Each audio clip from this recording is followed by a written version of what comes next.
Waarop mensen, ik ben Sontje. Ik ben Dio. En samen zijn we Gebroeders Wolf. Vandaag hebben we een nieuwe aflevering voor jullie. En dat is met niemand minder dan Kervin Dammers. Kev. Als je nog niet bent geabonneerd, heb je nu de kans. De tijd. Klik hieronder. Hieronder. Ja. Subscriben. Rode knop. Klik. En nu wens ik jullie veel kijkplezier.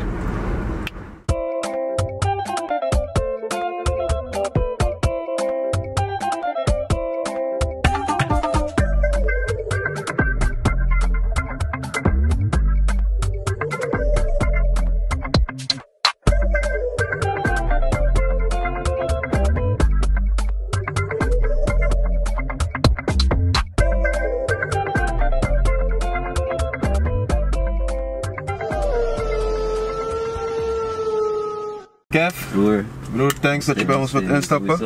Sowieso. Welkom. Thank you, man. Thank you. Kervin Dammers. Kervin Dammers, ja toch. Wie is dat? Ja, dat is gewoon een best wel simpele guy. Best wel rustig, sociaal maar niet zo sociaal. Dus ik zou zeggen van, als ik sociaal moet zijn, ben ik sociaal, maar meestal ben ik gewoon een loner. Ja. Ben ik gewoon in mijn eigen wereld. Ja, in mijn eigen wereld. Gewoon love music, vanaf klein af. Heel groot liefde voor muziek. En ja, toen ben ik in Kev veranderd. Oké. Ja, je bent toch wel sociaal, man. Je bent hier. Ja, daarom zeg ik, wanneer ik het moet zijn, dan komt het goed. Maar ja, toch. Ik heb een battery, dus als die op is, dan is het gewoon op, weet je. Oké, is er een reden waarom je zelf liever alleen bent? Ja, ik ben enig kind, dus ik was meestal ook gewoon alleen thuis. Maar en pa werken gewoon, dus ik blijf gewoon alleen thuis die dingen. Dus ik denk daarom heb ik gewoon een gewoonte van, ik ben alleen meestal. En ja, ik ben gewoon in mijn eigen wereld. Maar niet dat ik gewoon, I don't like people of zo. Het is gewoon van, na een tijdje is het gewoon goed. En dan ben ik ineens van, oké, ik wil gewoon liever alleen zijn. Ik wil gewoon op mijn telefoon zitten of zoiets. Ja. Ja. Als kind zijnde, hoe was je toen? Ik was heel, ik denk dat ik ADHD had of zoiets. Ja? Ik had heel veel energie. Ik was heel vriendelijk, caring en zo. Een beetje know-it-all wel. Maar ja, ik was gewoon overal. Dus ik ging naar feesten, kinderfeesten en zo. En ineens ben ik goed met iedereen en zo. Ik was super sociaal. Dus ik denk dat het nu is dat ik ineens gewoon niet zo sociaal ben en zo. Okay. Ja, maar als kind zijnde was ik echt gewoon overal. Ik wil met iedereen goed zijn en zo. Het is een hele andere wereld, man. Want je bent in Curaçao geboren? Ja, man, Curaçao. Was je vak buiten dan ook gewoon lekker genieten van het natuur? Toch niet. Het hangt af van waar ik was. Dus soms ging ik naar mijn oma. Daar ging ik meer gewoon fietsrijden en zo in de buurt, in Brievengat, daar zo, shout-out Brievengat. Dat was wel mijn momenten waar ik buiten was, maar dat was misschien 3 uur per dag. Dus niet echt de hele dag buiten en zo. Meestal was het gewoon thuis op de computer, spelletjes aan het spelen. Ik hou echt van mijn gaming systems, dus Game Boy. Die dingen. Ja man, ik was een Pokémon fan. Ja, ja. Power Rangers? Nee, die had ik niet gespeeld. Ik keek het wel soms, maar die had ik niet gespeeld. Maar echt Pokémon, definitely. Ja, die dingen man. Ook met knikkers gewoon lekker. Knikkers ook, dat was vooral op school. Zo van, ja, als je wint dan krijg je pastitje of zoiets. En dan spelen we gewoon zo. Dus ja man, dat is echt leuk. Als enig kind had je momenten misschien dat je je alleen voelde of zo, thuis? Ja, ik wou altijd eigenlijk een broer of zus hebben. Ik wou eigenlijk een tweeling hebben, maar dat was sowieso te laat al. Maar ik wou Je wou een tweeling zijn? Ik wou een tweeling zijn, ja, precies. Maar ik wou altijd een broer of zus hebben, maar ja, mijn ouders waren zo van, nee, we hebben 1 kind, dat is gewoon goed zo. En zo vervelend was je ze. Apparently, ja toch. Ze hadden al genoeg aan jou. Ja, precies, apparently. Maar nee, ik heb wel heel veel neven en nichten. Ja. Dus wanneer ik bij hun ga, is het wel, ze zijn echt zoals mijn broers en zussen. Dus we zijn echt heel Was je een verwend kind? Ja, want ik was enig kind, enig kleinzoon. enig, hoe zeg je? Dus mijn tante. Ik had 1 tante en ik was de Enige neefje, zeg enige maar. neef. Ja. Ja, dus ja, sowieso verwend. Oké, Iedereen heeft jou verwend en zo. Ja. Maar had je het ook makkelijk in het leven, toen je klein was? Kreeg je altijd wat je wilt of nodig had? Meestal wel. Sowieso ben ik enig kind, dus als ik bijvoorbeeld iets wou, dan sowieso. Is dat je wat moet niet voor meer. makkelijker, ja. Als ze McDonald's moeten kopen, dan moeten ze niet voor 4 kinderen Ja, ja, kopen. ja. Weet je, het is gewoon 1 kind. Dus ja, het was makkelijker. Ik ging ook naar de buitenland zo met mijn oma's en zo. Ze verwenden me zoveel. Of ze verwenden me zoveel. Naar school toe, want laatst was ook een nieuws hier in Nederland dat een kind onwel is geworden omdat hij geen eten had. Hoe had jij het in Curaçao? Ik denk dat als dat in Nederland gebeurt, dan kan het in Curaçao ook. Hoe had jij het toen? Had je wat te eten in de ochtend of naar school toe? Ja, dat was, thank God, dat was nooit mijn struggle. Voor mij was het echt van, ik koos soms om 's morgens niet te eten. Dat, tot nu toe, nog steeds eet ik meestal niet 's morgens. Dus, maar ik kreeg altijd, ik had alles wat ik nodig had. Mijn ouders, ze werkten echt heel hard om me alles te kunnen geven wat ik nodig had. Ze hadden me ook naar een hele goede school gestuurd. En ja, I'm really blessed, can't even lie. I'm really, really blessed, dus ja. Hoe ben je eigenlijk opgevoed? Door beide ouders neem ik aan, want je hebt steeds ook ouders, Ja. moeder en vader. Ja, moeder en vader. Hoe hebben zij je opgevoed? Met wat voor mentaliteit? Heel veel christelijk baseerd, want mijn ma was tot nu toe is gewoon in de kerk en zo, dus ze is christelijk. Ja. Dus ik kreeg heel veel van die normen en waarden van, weet je, love each other, hoe zeg je? Dus love someone like you would want to be loved, ja. Toch? Respect, al die dingen. En ja, tot nu toe heb ik die ook echt meegenomen. En ja, just try to be the best person you can. Dus... Wat is een zin die je ouders altijd gebruikten om als je iets verkeerd deed ofzo? Een zin dat ze altijd gebruikten. No H-O-D-E Umi. Nee, dat is een no. Mijn moeder sprak nooit slechte woorden en zo, maar je voelt het gewoon zo. Maar ze moesten niet eens heel veel zeggen. Het was meestal van gewoon die blik van hey. Ja toch, dus... dat wilde ik je net vragen. Sinta quieto, dat hoorde ik heel veel, want again, ik had heel veel energie. Ja. Dus ik was altijd zo van... Ik rende heel veel en ik was overal en ja, heel veel praten en zo, maar ja, Sinta quieto, dat was... Moet je dat beachie wat doen? Echt! Ja, echt! Beachie sowieso. Ja, ik kreeg al die dingen, man. Nou, ik vroeg me af, had je dan een blik, klappen of woorden nodig om te beseffen, hey, ik moet me gedragen nu? Allemaal. Alle drie? Alle drie. Tegelijk of? Soms tegelijk, ja. Nee, het is echt van, sowieso met tijd werkt alleen die blik. Maar daarvoor was het wel van praten en klappen en daarna weet je van, hey, als je die blik krijgt, komt die andere 2, dus beter stop je gewoon, dan komt het goed. Hoe is je reflex? Beter geworden sowieso. Beter geworden sowieso. Matrix-achtig. Ja toch. Ik kan gewoon dodgen en zo, ja. Wie was strenger, moeder of vader? Ik denk mijn vader, sowieso mijn vader. Ja, mijn vader was meer van, dit zijn mijn regels, dit moet je doen, weet je. Ja, mijn ma was meer van, ja, hij is een kind en een beetje meer verwennen en zo. Maar ja, mijn vader was best wel strict. Nu dat je volwassener bent, ben je blij dat ze je zo op die manier hebben opgevoed? Zeker, want dan leer je... Sorry dat ik je onderbreek. Als kind zijnde begrijp je niet soms waarom je vader of je moeder dat zegt tegen jou. En waarom ze op een bepaalde manier reageren af en toe. Ja toch. Maar als volwassene dan ga je denken van, hé, dat en dat, ja, dat klopt er wel eigenlijk. Precies, niet dat ik het denk, of wanneer je groot wordt sowieso ga je denken van oké, ze hebben dit gedaan omdat je dit moest leren. En I really appreciate it, want nu weet je echt van oké, nu heb ik de respect en zo, nu heb ik de, ik doe niet dingen om, weet je, do people bad, het is gewoon echt van, I really try to be a good person en je ziet het gewoon terug in de lessen die zij mij hebben geleerd. Soms met een pak slaag, soms met, weet je, die blik en zo, maar ja, in die tijden zeg je van, hey, je doet druk, je doet dit, maar nu is het van, oké, like, they're really trying to teach me something en ik waardeer het gewoon heel veel. Bij wie kon je jezelf uiten? Meer. Bij wie kon je dat doen? Bij je moeder of vader? Of iemand anders in je familie, je oma misschien? Ik denk waarschijnlijk mijn oma, want oké, dus tot mijn VSBO of zo denk ik. Ik weet niet zeker tot like, hoe oud ik was, maar ik bleef bij mijn oma elke dag. Dus mijn hele basis traject en zo bleef ik bij mijn oma. Ja. En ik ben ook nog steeds heel close met mijn oma.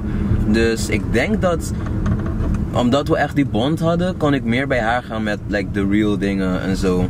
Dus, maar ja, nu is het allemaal eigenlijk. Nu is het, ik ben heel close met mijn pa ook geworden. Ik ben heel close met mijn ma. Ik weet gewoon dat ik bij elk een van hun gewoon kan gaan en zeggen van, yo, dit is gaande, hoe kan ik het doen, wat moet ik doen, weet je. Dus ja. Nou, we rijden nu langs Drievliet. Maar niet denk dat we naar Drievliet gaan spelen.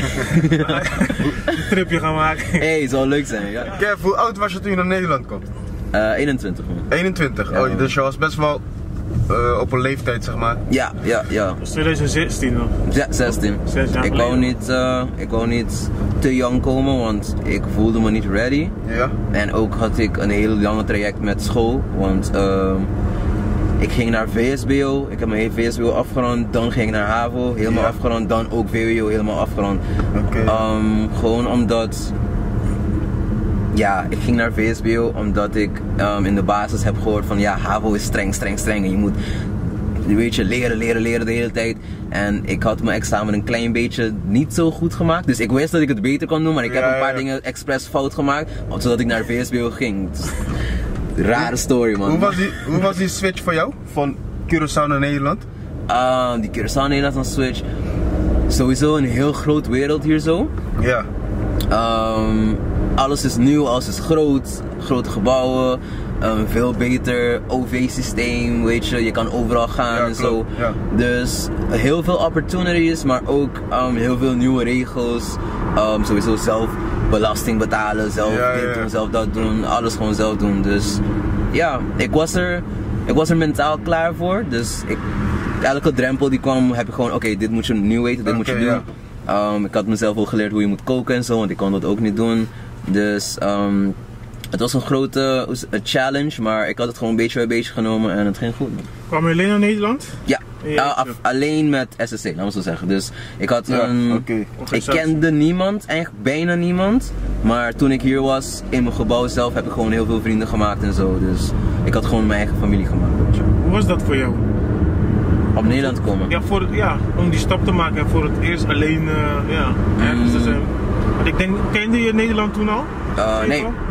Ja, ik ben 1 keer gekomen, maar ik was 7 jaar oud, dus ik herinner helemaal niks, weet je. Maar het was een moeilijke stap, vooral voor like, mijn moeder en zo, want we waren ook heel close toen de tijd, dus voor haar was het ook een hele grote klap dat ik hier, want ik had in december gekozen dat ik in augustus naar Nederland, dus gewoon besloten van oké, ik ga zeker naar Nederland. Ja. Heel snel gewoon naar SC gegaan en ingeschreven, like de laatste kans gewoon inschrijven en zo. Dus het was een harde klap voor haar. Maar ik kan heel goed adapten. Dus ik kan heel goed zeggen van oké, dit is de plan, dit gaan we doen. Ik ben nu in Nederland. Ja, dat is dus gewoon leven nu. Komt goed, moet je gewoon doen en we gaan door. Dus het was moeilijk, maar niet toch zo moeilijk voor mij. Wat betekent eigenlijk Curaçao voor jou? Hey, Curaçao is leven, man. Curaçao is de zon, Curaçao is my people. Ik voel me gewoon meteen thuis als ik daar zo ben. Toen ik hier zo kwam naar Nederland ben ik 2 jaar gebleven voordat ik terugging. En toen ik terug was, toen die vliegtuig op Hato landde, was ik van yo, ik ben terug. Ik ben terug en ik voel me gewoon thuis daar. Het is gewoon een heel lekker gevoel als ik daar ben, want ik weet dat ik met mijn mensen ben, met mijn familie ben. Ja. Dus in ieder geval, het is gewoon thuis voor mij, man. Wat betekent Nederland voor jou? Nederland is, zoals ik zei, opportunities, man. Opportunities, ik zie gewoon dat je hier heel veel kan doen. Je kan een carrière maken hier zo, je kan echt goede moves maken. Dus ik hou niet van de winter. Dus dat is wel een grote valkuil voor mij, of grote nee voor mij. Maar voor de rest, ja, je leert ook heel veel van ook de Nederlandse mensen. Hoe ze omgaan met business en zo is echt anders dan hoe wij omgaan met business en zo. Dus opportunities, man. Een andere cultuur kennen. Expand your mindset gewoon. Als je terug gaat naar Curaçao dan, ga je dan met als je daar bent in Curaçao, aangezien je ervaring hebt in Nederland, denk je dan, heb je zo'n irritatie van, dingen zijn slecht geregeld hier, man. Ja, ik krijg het soms sowieso, bijvoorbeeld als je naar Kranjski moet gaan om een paspoort te laten maken of zoiets, dan ben je de hele dag kwijt. En hier is het gewoon van, je regelt iets online en dan ben je in 30 minuten klaar als je hier zo bent. Dus je ziet wel een groot verschil, maar weet je wat het is? Als ik daar ben, heb ik gewoon die mindset van, ik ben in Curaçao, dingen zijn gewoon anders. Ja, dus ik kan niet de hele tijd blijven zeggen van, oh het is slecht hier. Dus niet dat je het opeens gaat beschouwen. Nee, ja, precies. Het is gewoon van, ik weet hoe Curaçao is, dat is het gewoon en I love it the way it is. Dus ja, you gotta take it with the good and the less good. Het is gewoon zo. Vanaf welk moment begon je de naam Kev te dragen?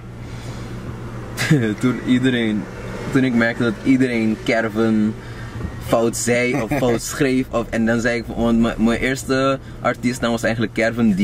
Ja, dat wou ik net zeggen, Kervin D. Ja, dat was Kervin D.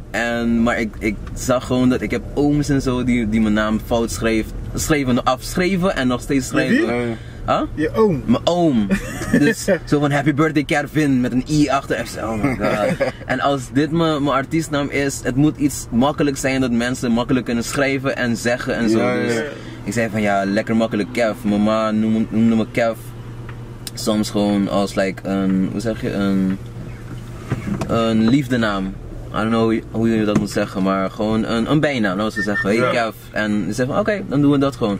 En dan heb ik W gekozen om het een beetje meer uniek te maken en een punt erachter om echt uniek te maken. Ja. Koosnaampje, volgens mij wordt het. Ja, precies. Dus ja, lekker makkelijk en ja, het stak. Dus. Dat was niet je lievelingsoom, denk ik ook hoor. Nou, het is best wel, daarom zeg ik, het is eigenlijk, we zijn best wel close en nog steeds maakt hij die fout of maken andere mensen die fout. Dus ik zei van, gewoon Kev, lekker makkelijk, weet je, vermijd je dat ook meteen. En Kerven, die R maakt ook agressief denk ik, dus Kev is, het float, weet je, het float. Hey, je bent helemaal niet agressief jij. Nee man, ik ben best wel chill, dus daarom zeg ik van, je moet gewoon iets chill hebben, weet je. En die achternaam dan, is dat echt, Curaçaose... ik ken, ja, nu pas dat ik, dat ik artiest ben en mensen komen followen, heb ik een andere dammers gezien, of een paar andere dammersen gezien, maar ik kende geen andere dammersen behalve mijn eigen familie. Okay. Ik weet dat we van Bonaire komen, dus daar zijn er ook andere mensen die dammers heten, maar nee, ik ken echt niet zoveel dammers op Curaçao, dus ja. Het is niet zoals een Martin, dat het classic Curaçao is. Ja, Martin zie je everywhere, man. Ja man, heel veel inderdaad. Ja, toch. Verschil tussen Kervin en Kev, bestaat dat? Definitely. Of laten we zeggen, het is niet helemaal like left and right geworden, nog niet. Ik zie wel dat het meer en meer in die richting gaat, maar sowieso Kev is meer sociaal. Kev is meer out there, like als ik op stage ben. Weet je, zoals Beyoncé zei van ze heeft een alter ego, Sasha Fierce. Ja. Het is gewoon een alter ego. Als ik op stage sta, is het gewoon iets anders, man. Like, Kervin is echt chill, gewoon rustig, like never the center of attention, gewoon rustig. En als ik op stage ben, moet ik sowieso een andere persona hebben, want dan is het ook je carrière, dan is het ook iets anders. Dus, moet je dan denken aan Eminem, Slim Shady, precies. Ja toch. Dus het is gewoon een alter ego. En ja, maar hij heeft sowieso mijn eigenschappen, mijn characteristics van gewoon respectful, loving, al die dingen. Maar er komt nog een extra sociaal element erbij. Ja toch, heel veel self-confidence. En ja, dat is het. Heb je hier in Nederland ook struggles meegemaakt? Tegengekomen? Sowieso. Alles zelf regelen. Ik deed niks. Ik was enig kind, dus alles werd voor mij gedaan, pretty much. Thuis moest ik bijna niks doen behalve afwas doen. En hier moest ik kleren wassen, koken. Koken was mijn grootste challenge eigenlijk. Want toen ik hier zo kwam, kon ik alleen sowieso friet maken, nuggets, mac and cheese. Dus echt de basic dingen. En ik at heel veel uit, dus ik at heel veel van bij restauranten en zo. Maar na een tijdje is het studentengeld ook op. Dus, dus heel snel moest ik mezelf leren van oké, je kan niet alleen friet eten en spaghetti en die dingen. Dus je moet gewoon echt gaan koken. En beetje bij beetje met YouTube video's en zo heb ik mezelf dat geleerd. Ook niet procrastinaten wanneer je... Dus je hebt via YouTube tutorials gekeken om te leren koken? Ik heb heel veel via YouTube geleerd, man. Ik heb muziekdingen geleerd via YouTube. Alles wat ik weet van muziek en zo heb ik via YouTube geleerd en zo. Of bijna alles. Koken, ja, charisma dingen. Wat is jouw beste gerecht? Wat je zelf kan maken nu? Ik heb een pasta. Het is een carbonara, maar ik noem het de Antilliaanse carbonara. Dus het is met roomsaus en zo gemaakt, maar ik heb heel veel sowieso seasonings van Antilliaanse seasonings, seizoen completo, al die dingen gewoon erin gezet. Maar het is niet te heftig in smaak, maar het is heel goed gebalanceerd. Die kip is heel goed gemarineerd en zo. Maar die pasta zelf is zacht, dus je hebt een heel goede balans en zo met spek en zo. Het is, ja, ik hou ervan. Welk gerecht is goed mislukt bij jou? Oké, de eerste keer dat ik Johnny Cake heb gemaakt, ging het heel fout. Want ik heb die recept niet zo goed gelezen en ik heb veel te veel water erin gezet. En dan moest ik heel veel meel erin zetten om te balanceren. Maar in eindstand had ik een brik gekregen in plaats van dat het zacht en zo. Het was heel hard en zo, dus die ging helemaal fout. Maar meestal is het niet dat het heel fout gaat. Ik heb wel toch een intuition gekregen van hoe ik dingen moet doen en weet je, dus het gaat meestal oké en tot goed. Dus toch. Bijbaantje, je eerste bijbaantje hier in Nederland? Eerste bijbaantje was of bij kiosk werken of bij H&M, denk ik. Ik denk H&M was mijn eerste. Ja. Maar goed, verkopen dus. Ja, ik ben sowieso, ik ben lief met mensen en zo, dus ik kan heel goed met cliënten omgaan. Dat was sowieso een heel goede perk. Ik kon niet kleren, vouwen. Dus soms krijg je het goed, maar als je bijvoorbeeld een overhemd koopt, dan probeer ik gewoon iets en dan geef ik het gewoon van yo, sorry man, maar ja, there you go. Maar dat was mijn eerste bijbaan, man. Maar je verkooppraatje is wel goed? Ja, dat wel. Dus... Ken je Free Record Shop nog? Welke? Free Record Shop, ken je die winkel nog? Nee. Nee, 2016 was het daar weg volgens mij. In ieder geval, ik kom een winkel binnen. Verkopen muziek, laten we zeggen medium. En ik wil geen reclame, ik kom een muziekwinkel binnen. Ja, toch? En ik pak jouw CD. Verkoop maar jouw CD. Hoe zou je verkopen? Mijn CD? Ja, lekker makkelijk. Luister. Dit is voor mijn laatste album, Die Corazon 2. Het is een mix van liedjes. Je kan het op een zondagmorgen luisteren, je kan het op een vrijdagavond luisteren als je gaat feesten, want er zijn sowieso die party tracks, je hebt ook gewoon chill tracks. En het is voor iedereen, dus ik maak mijn muziek altijd clean. Ik maak mijn muziek altijd, ik zeg voor kleine kinderen en voor oudere mensen. Dus iedereen kan ermee relateren, want het zijn gewoon live dingen. Dus geef het gewoon een kans. Ik zou zeggen, de kans is 90% dat je ervan gaat houden, dus ga gewoon ervoor. Ik zoek eigenlijk muziek dat ik met mijn meisje samen heet, toch? Dan heb je dan moet je sowieso naar Mauritius komen, want hij wordt blij alles. Broer, geloof me, als jullie niet als jullie niet in love zijn, dan gaan jullie sowieso naar deze album in love zijn. Dus ik zou zeggen, geef het gewoon een goede kans en dan komt het goed. Zeg gewoon die kaarsen zo, ga gewoon even lekker chillen, maar gewoon goede eten, ga gewoon naar die album luisteren. Geloof me, na die album gaan jullie waarschijnlijk al trouwen, man.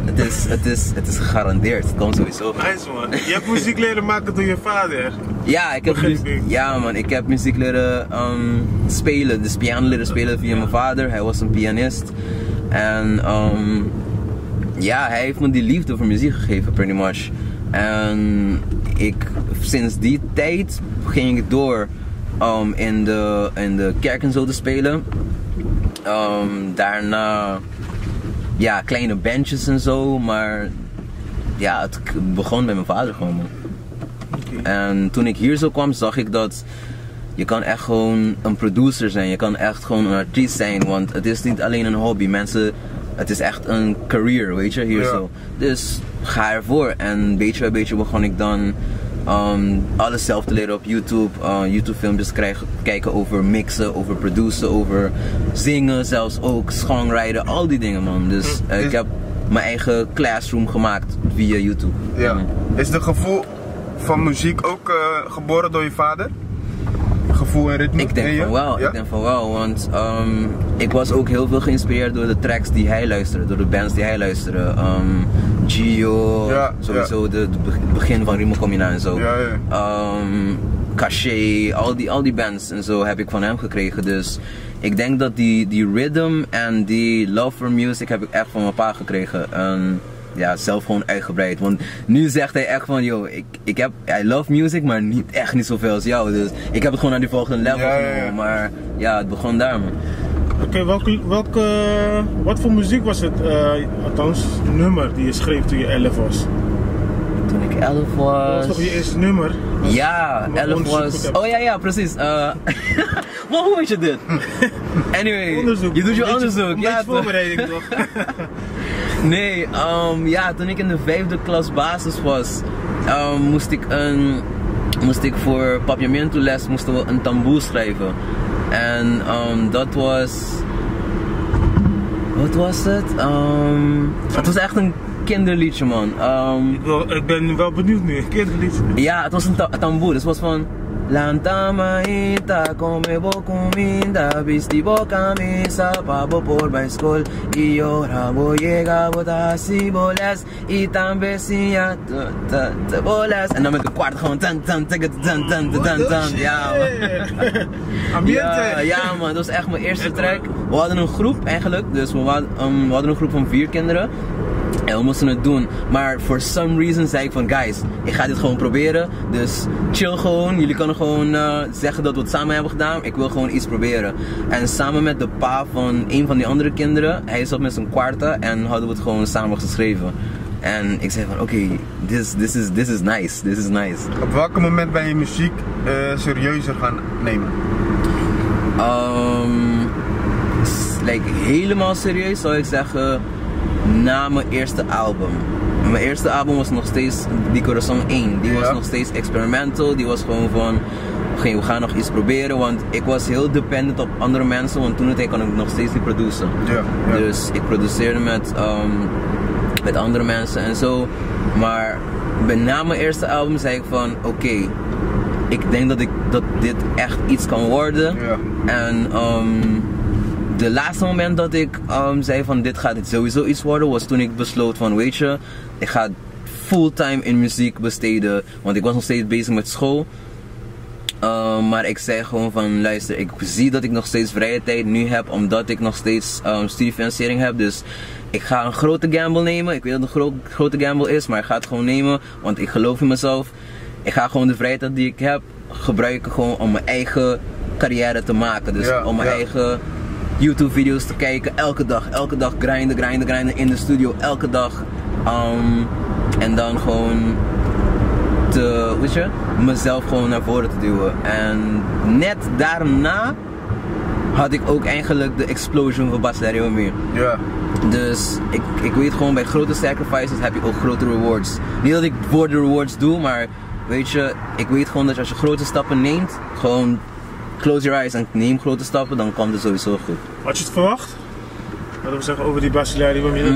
Ik wist dat het een hele powerful track was, want ik kon het niet op stop zetten, dus ik moest gewoon elke dag at least 3 keer luisteren. Ik wist dat het wel een heel speciale track was, maar ik wist niet dat het zo groot zou worden. Misschien een rare vraag. Denk je dat zonder TikTok het effect hetzelfde zou zijn? Helemaal geen rare vraag trouwens. Ik denk van niet.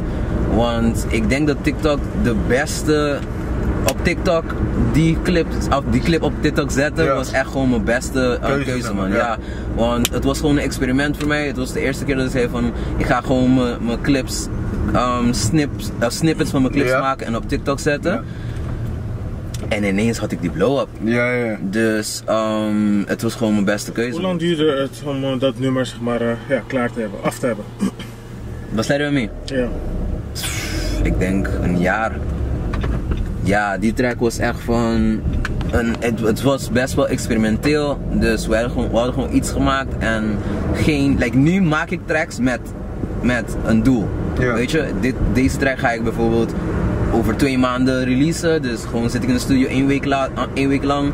Maken, mixen, alles, sturen naar de mastering, dan is het klaar. Oké. Maar die track toen de tijd was meer van, we maken muziek gewoon om te maken. En wanneer het klaar was, hadden we alles klaar en zo. Maar het lag daar op mijn harddrive echt 1 jaar lang. En daarna zag ik mijn harddrive van angst. Ging ik die Corazon Deluxe maken en ging ik in mijn harddrive kijken van oké, wat heb je nog steeds niet klaar? En zag ik Bas Let It Me. Ik zei van, ik moet sowieso deze track uitbrengen, want het is zo'n goede track, weet je. En dan ging ik die stems halen van die andere producer. En dan zat ik thuis op letterlijk een home theater system, heb ik het gemixt. Mastering heb ik bij iemand anders gedaan en zei van, weet je, het is niet perfect, maar we gaan het gewoon zo uitbrengen. En ja, uitgebracht, 1 jaar later, boom. Dus het was een rare traject met die track, maar alles moest gewoon gebeuren zoals het ging. Waarom heb je eigenlijk zo lang gewacht om je muziek serieus te nemen of uit te brengen? 2019, de eerste muziek uitgebracht, als het goed is. Ja, 2019. Ja, toch. Ja, trouwens, dat had ik ook kunnen gebruiken, want toen ik liefdesverdriet had. Ja? Ja. Het is een goed nummer trouwens. Ja toch, thank you. Ja, wellicht had ik het, Mio is echt een heartbreak song. Ja, mensen hadden het echt nodig.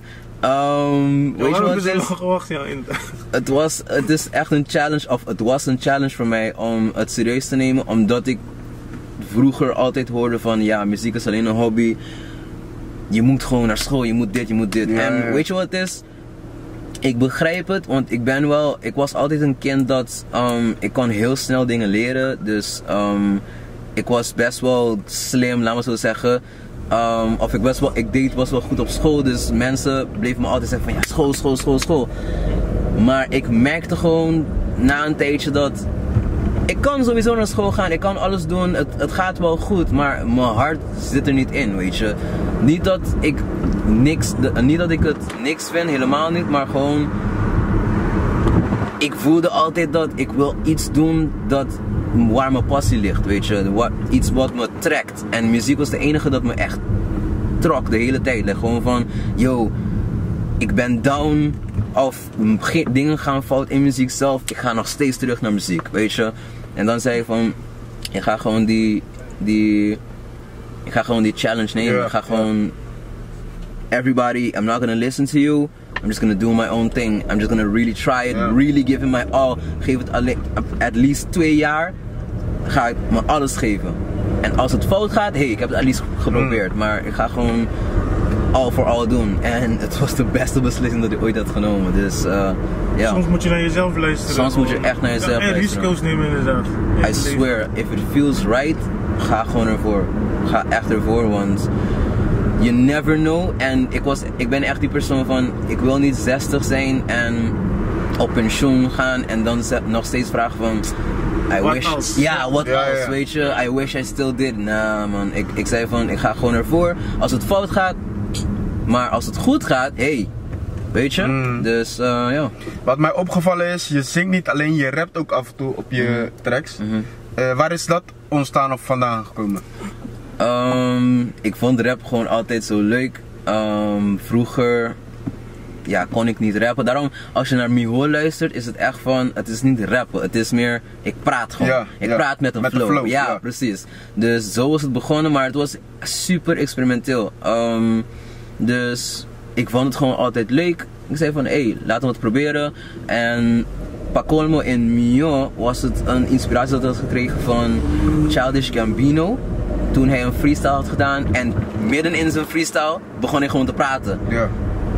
En dan midden in zijn gesprek gaat hij terug naar freestylen. Okay, ja, dus ja. ik zei van oké, ik wil die concept gewoon proberen. En dan heb ik Mignon gemaakt, gebaseerd op die concept dan.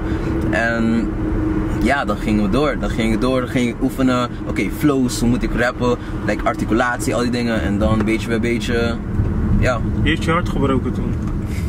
Ja. Kijk, is gevoelig ja onderwerp. toch, ja. In er nog. live guys, maak je fouten gewoon en ja, Dus nou, het nee. was wel iets persoonlijk uit je hart echt. Ja man, allemaal liedjes zijn persoonlijk, bijna allemaal. Heel weinig liedjes maak ik gewoon gebaseerd op iets anders of gewoon een random thought. Meestal is het gewoon iets van mijn leven en ik moet het gewoon uiten en ik maak een liedje man. Het wordt soms zelf te persoonlijk dat je zelf denkt, dit moet ik in Engels uiten. Only one Soms done wel. and your thoughts of zo. Ja toch, thoughts of you, ja, Thoughts ja of you, precies. Je zingt ook in het Engels. Ja, sinds klein af keek ik heel veel naar Engels tv, dus mijn Engels is like, behalve het sowieso paviamento, ik kan English is mijn best language, laat me het gewoon Ja. zo zeggen. Ja. Dus sowieso moest ik daarin ook schrijven, sowieso moest ik dat proberen om het te zingen en zo. En ja, if I get inspiration in English, I'm just gonna do it, I'm just gonna run with it. En zo heb je die tracks gekregen. Only One was eigenlijk een liedje voor mijn neef. Hij ging trouwen, hij heeft gevraagd van, yo, kan je 2 liedjes voor me schrijven? En dan heb ik Only One en Unico geschreven. Ja. En ja, I love him. Ik, volgens mij toen Thoughts of You, Ja. toen ik dat luisterde, als ik nu wist dat ik jouw nummer ging luisteren, Ja. zou ik even denken in het begin. Ik voelde zo'n Drake-achtig iets. Flow. Ik weet niet Ja. of ik dat mag vergelijken, of je dat... Nee, sowieso. Drake is een van mijn idolen, dus Ja, heb je dat nooit... Ik weet niet zeker of het Thoughts of You is of die andere Don, maar... waarschijnlijk dan, zou ik zeggen. Waarschijnlijk dan. Dan, Heb je dat eerder gehoord dan? ja, niet direct dat ik, dus, of nou zeggen, niet dat het helemaal geïnspireerd is door hem, maar sowieso, hij inspireert me constant, want ik luister heel veel naar zijn liedjes en zo, dus waarschijnlijk heb ik wel elementen van zijn flows in mijn flows geïncorporeerd. Vooral als ik in Engels rap of zing. Dus, ja, definitely. Op welk moment begon je te beseffen van, hé, ik word nu herkend? En mensen showen echt love nu. Eigenlijk sowieso na Bas Lerami was het een heel andere story, maar voor Bas Lerami zelf had ik mensen die me random gewoon op straat zeiden van, yo, ben je Kev? Ja. Yo man, ik luister naar je muziek elke morgen en elke keer wanneer ik naar werk ga en zo. En ik zag gewoon dat I was not changing lives, dat klinkt een beetje te egoïstisch, maar het is meer van, I really felt like I was making a difference. Van mensen kunnen mijn liedjes gebruiken om heartbreak te processen. Nee, ja, want ja, ze zegt. Nee, maar ja, ze gebruiken het voor verschillende redenen, like heartbreak of om andere mensen te versieren, weet je. Één guy zei van, broer, elke keer als je een album dropt, krijg ik een nieuwe vriendin. En ik zei van, yo, like, you can't put this on me, maar hey, I appreciate it aan de ene kant, maar yo, doe je eigen ding, weet je. Like, maar I really... Niet te vaak droppen dan. Nee, maar I really felt like people were really finding joy and finding peace in my music. Dus ik zei van, oké, I'm doing something right. En hey, daarom gaan we door, weet je. Als je dan een dubbele album dropt, krijg je dan 2 vriendinnen, vraag ik me af. Apparently. Daarom zei de dude zei van, yo, elke keer als je een album dropt, heb ik een andere chick. En ik zei van, hey, I get it, maar ga rustig man. Ga rustig.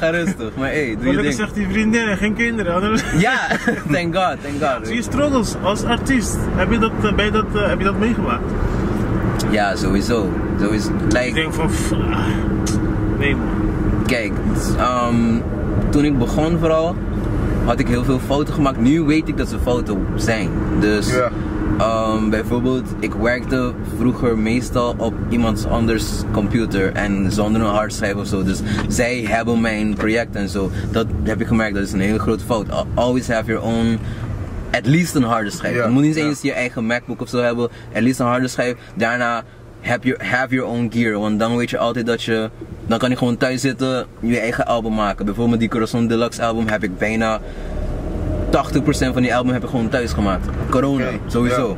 Dus ja, have your own stuff. Van fouten moet je leren, dus bij die valkuilen dat je krijgt als artiest, moet je gewoon zeggen van yo, this came for a reason, learn, progress. What can I do to progress? Wat zijn de ontwikkelingen die je bij jezelf hebt opgemerkt als artiest zijn? Als artiest zijn, ik heb gemerkt dat ik ben echt heel success hungry geworden. Ja. Dus ik ben sowieso knowledge hungry geworden, success hungry. En ik ben best wel meer extrovert geworden, omdat ik juist sociaal moet zijn. Omdat want vroeger trouwens, aan het begin van mijn carrière, I couldn't even think about the fact that I had to go on stage in 2 weeks. Als ik weet dat ik in 2 weken op een kleine stage, een podium misschien voor 50 mensen of zo moet gaan staan, begin ik al te zweten thuis van, oh my god, wat moet ik gaan doen? Weet je, dus ik had heel erg plankenkoorts. Dus nu, ik heb laatst voor 1500 mensen gezongen en het ging gewoon helemaal goed. Dus ik moest mezelf heel veel ontwikkelen in die area. Ook social media, mijn social media game moest ik heel veel ontwikkelen. Want vroeger was ik helemaal niet die guy van yo, selfie, al die helemaal niet. Dus ik moest heel veel ontwikkelen van dit is je carrière, je moet jezelf keep a consistency, je moet face blijven showen. Dus hoe kan ik social media doen in mijn eigen manier en nog steeds consistent blijven, die dingen. Dus gewoon heel veel uit mijn comfortzone stappen. Ja. Ik begrijp je wel, man.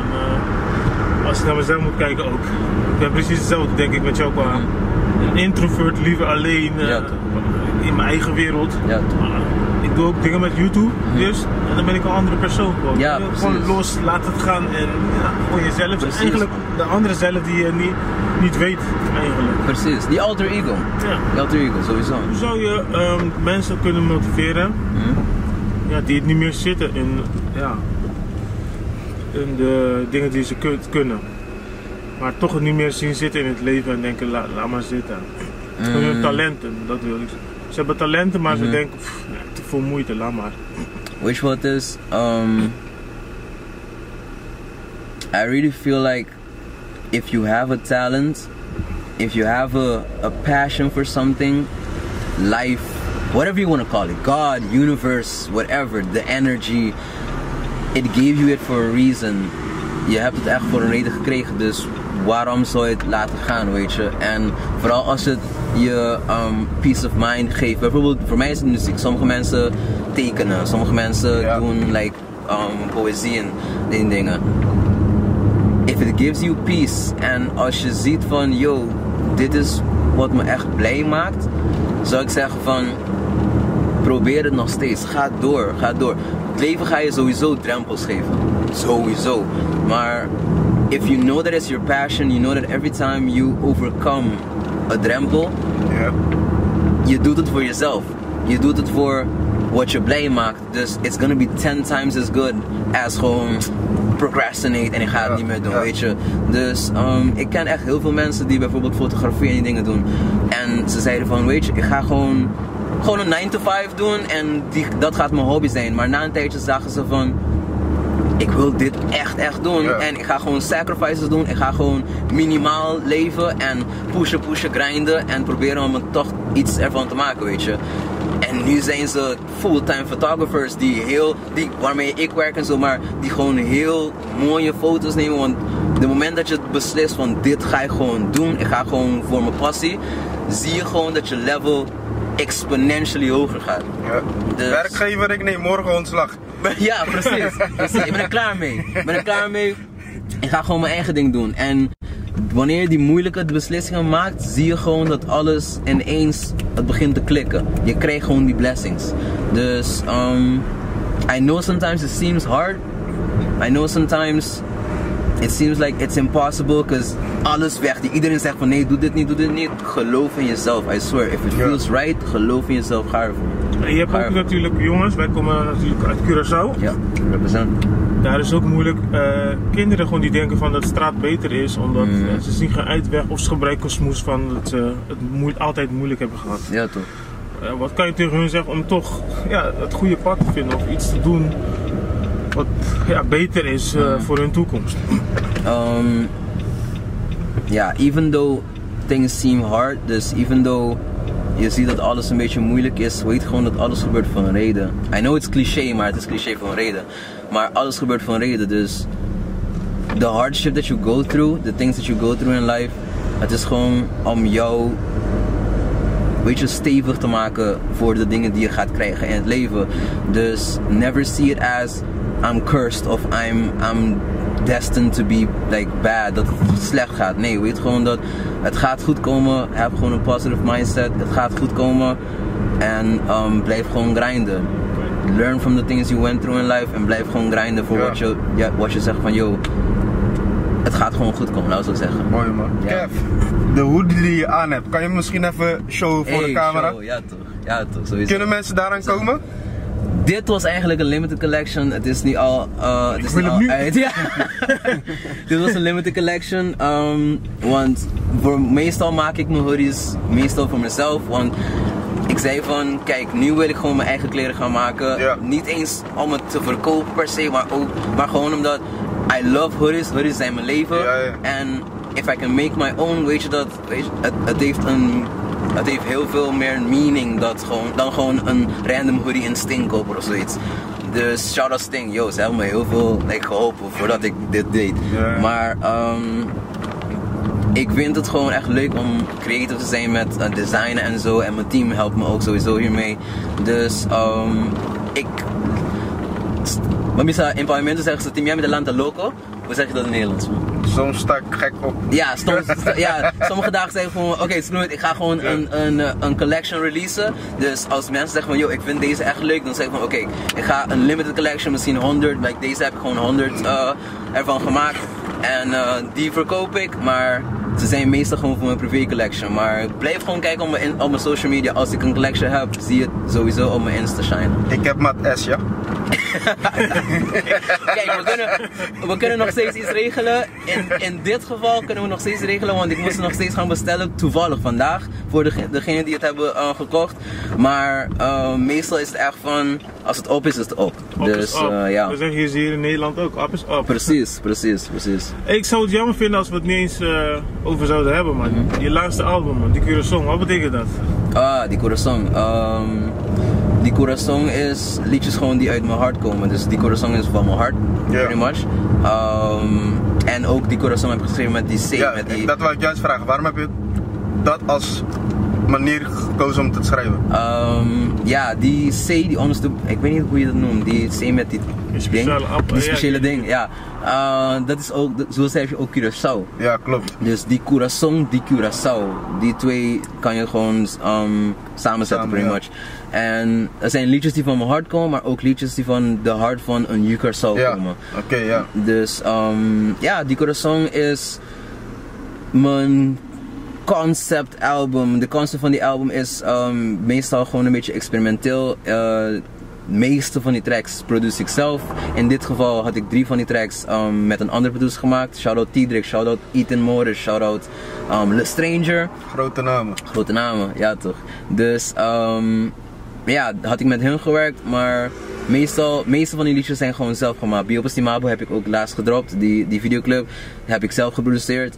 En ze zijn een beetje experimental, ze zijn een beetje van, ik ga gewoon in de studio, wat voel ik vandaag? Dan maak ik gewoon iets. Hoeveel albums staan er nog klaar? Potential albums. Van die 200 memo's die je ooit had. Precies. Hey, ik kan zeker 15 albums maken. Definitely.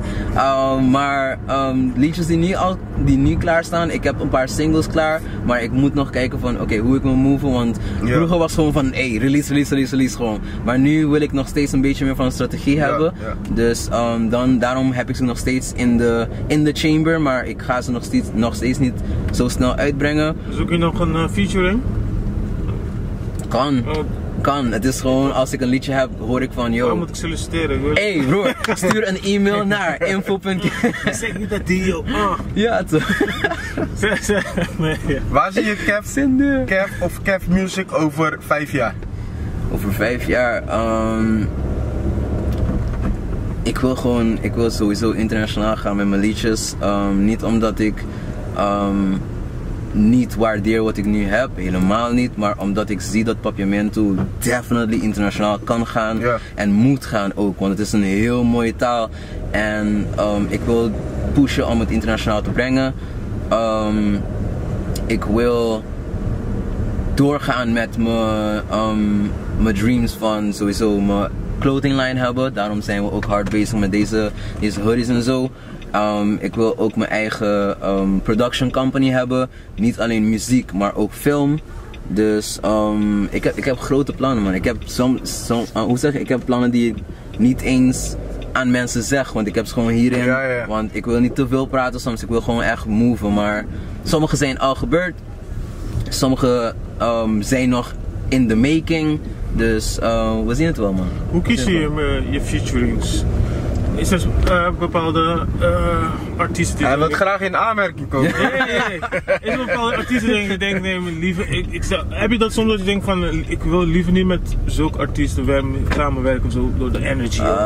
Ja, kijk, voor mij is het meer energy. Dus het is niet van, I don't want to work with this person. Het is meer van, if I feel your energy, if it clicks, dan gaan we ervoor, man. Eén gericht voor mij is dat mijn liedjes clean moeten zijn. Dus no sex, no drugs, no palabra malo, no cursing. En er was nog iets, no violence.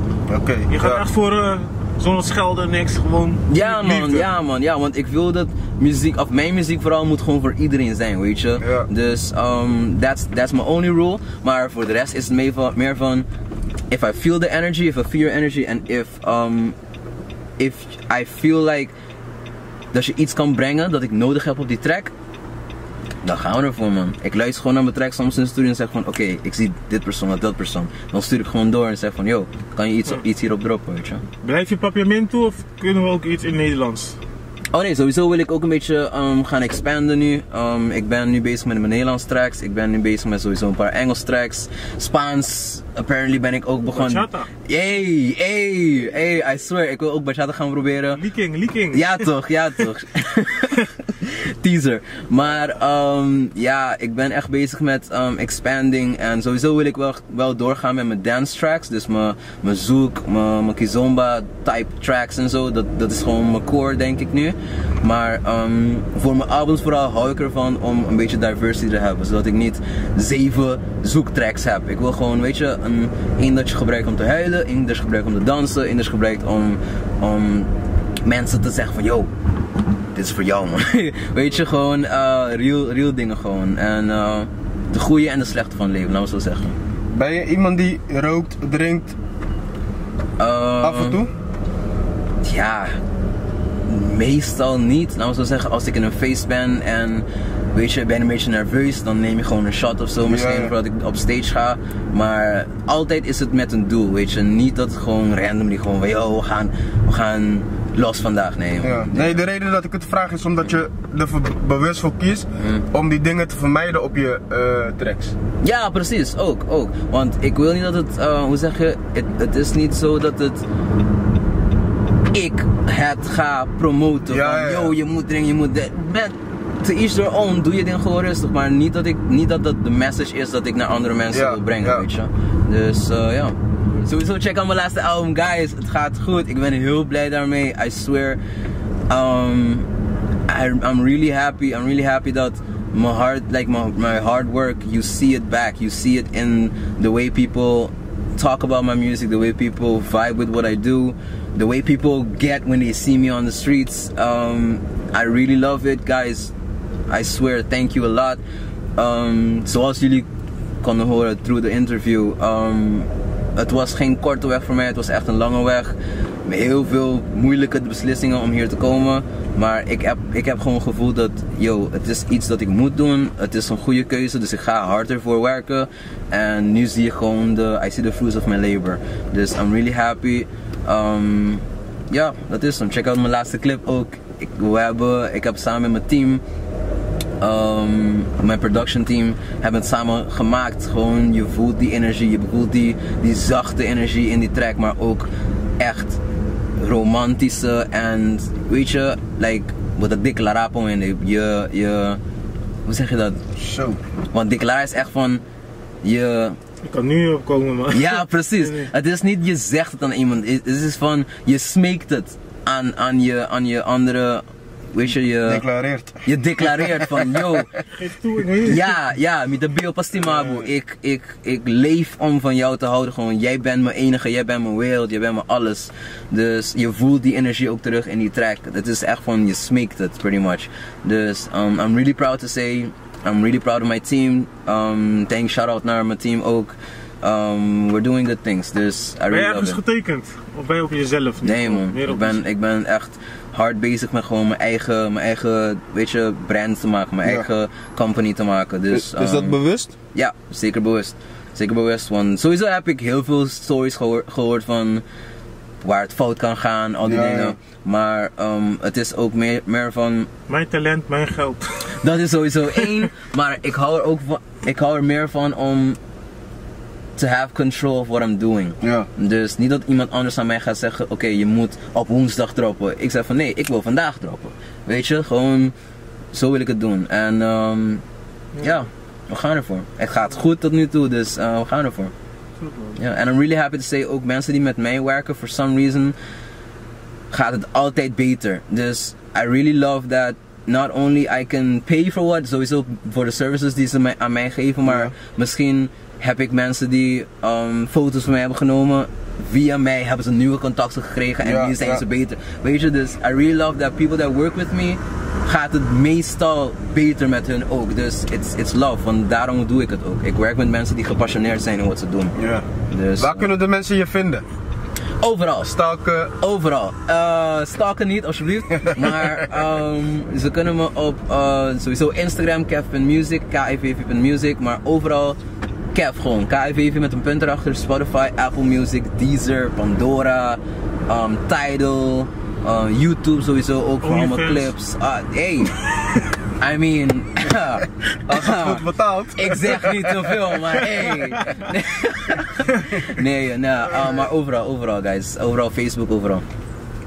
En ja, it's beautiful. Ja Kev, ik wil je in ieder geval bedanken. Ik weet niet of Dio nog vragen had. Nee, ik heb geen vragen. Ja, voor die future. Nee man, bedankt dat je er bent. Bedankt voor je tijd, broer. Thank you, I appreciate it. It is sowieso, it's a beautiful experience and I love that I could have done it. Dus thank you guys for watching, thank you guys for the opportunity. En we gaan voor meer guys. Blijf doorgaan. Vandaag genieten van je verdere dag of muziek maken? Nee, vandaag heb ik 2 meetings, 2 grote meetings. Dus we gaan nog voor die volgende clip. Back meeting. Ja man, we gaan voor die volgende clip plannen vandaag en we moeten sowieso doorgaan. Meeting voor ook andere, hoe zeg je, optreden die ik heb, projecten die ik heb. En we gaan gewoon door. Daarna wel misschien even, want nu zie ik dat het weer echt lekker is. Dus, ja, maar misschien naar de park of zo. Maar voor nu moeten we nog even grinden en dan gaan we door. Want wanneer je independent bent, doesn't matter if it's Monday, Tuesday or Saturday and Sunday. Je moet elke dag werken. Wat is weekend? Guys, wat is vakantie trouwens? Ik was in Italië laatst. Nog steeds meetings boeken, dingen doen. Dus je blijft altijd bezig. Maar sowieso heb je ook altijd in je hoofd van, ik doe het voor mezelf. Dus elke stap die je naar voren, elke stap dat je neemt is gewoon voor jezelf. Dus dan gaat het ook veel soepeler, denk ik. Veel leuker. Want je weet dat, als ik nu moet even grinden om morgen meer succes te hebben, is het ook voor mezelf anyway. Het is niet voor iemand die boven mij zit. Mensen, bedankt voor het kijken. Hey. Mijn naam is Dio. Ik ben Sontje. Ik ben Kev, guys. Samen zijn we gebroeders Wolf. Ik en Sontje. Vergeet niet te abonneren, liken, delen, praten erover en support your locals. Let's go. Tot de next time. Peace. Ciao. Uno não está aqui. Aqui na nossa necro me caminho com uma grava mi clip.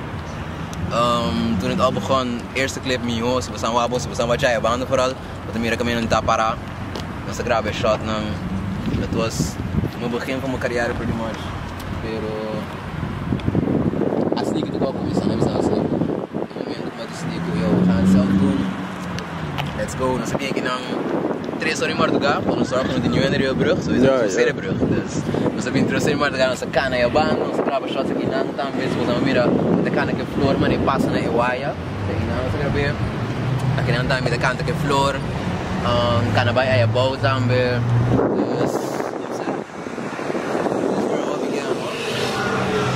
That's where all began. Aqui não nós começamos a make choices van gaan alles zelf doen. Ami ko mamiga di minosa elabira grabe pa mi kade outra terceira. That's where it all began. Quanto dia mais você sabia em Ribeirão aqui desse page clip? Pa kono mi te joga aqui não. Dus mi sabia que não mais tanto bia, pero I walk me take back. It's a full circle moment. Dus me back manier wow, echt aqui não tô começar anto.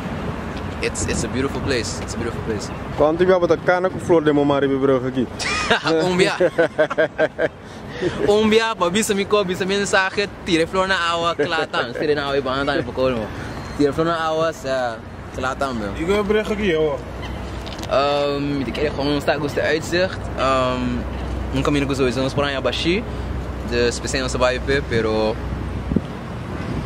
random choice como me querer, random choice.